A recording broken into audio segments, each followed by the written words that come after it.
বন্ধুরা, আমি আবার একটা রেসিপি নিয়ে হাজির হলাম। আজকে আপনাদের কিভাবে পরোটা করি সেটা দেখাবো, আপনাদের সাথে শেয়ার করব। দেখবেন ভালো করে বানাবো।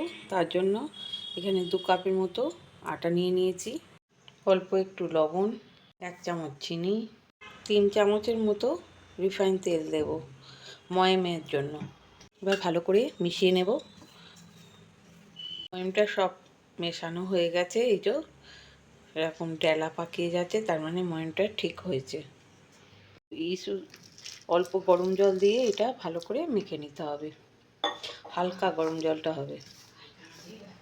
যত ভালো করে ঠেসবেন তত ভালো, লুচি পরোটা খুব ভালো হয়। খুব ভালো করে ঠেসতে হয় ময়দাটাকে। ভালো করে ঠাসা হয়ে গেছে, এবার ঢাকা দিয়ে 10 মিনিট রেস্টে রেখে দেব। ফিরে এলাম, এবার লেচি কেটে নেব। এরকম বড় বড় পরোটা করবো, যেহেতু একটু বড় বড়ই লেচি কাটবো। যে একটা করে বেলে নেব।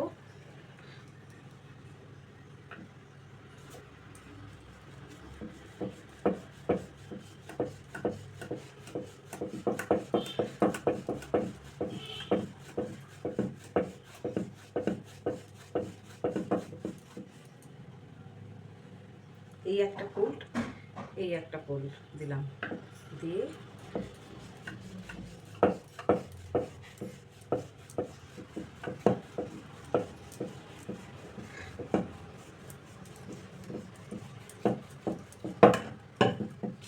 ঠিক এইরকম হবে।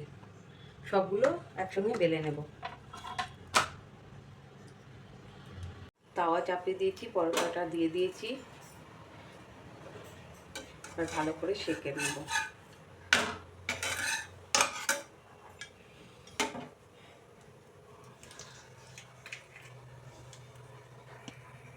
অল্প তেল দেব, দিয়ে ভেজে নেব।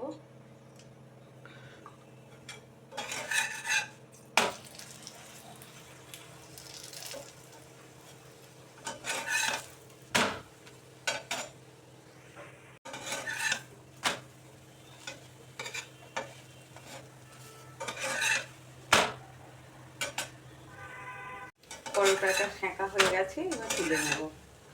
এইভাবে সবগুলো তৈরি করে নেব।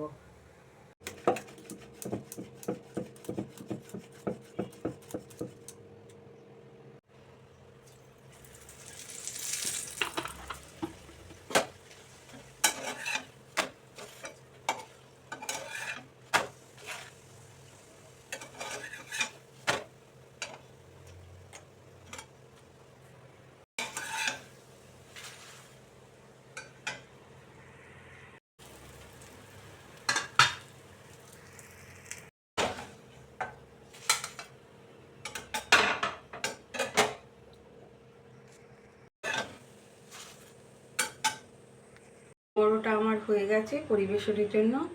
এইভাবে টিফিনে কিংবা রাত্রে ডিনারে চিকেন কষা কিংবা কুমড়োর তরকারি, ছোলার ডাল দিয়ে খাবেন, অসাধারণ খেতে লাগে। আর আমার রেসিপিটা ভালো লেগে থাকলে একটা লাইক কমেন্টস করে পাশে থাকবেন। নতুন বন্ধুদের বলছি, সাবস্ক্রাইব করতে ভুলবেন না।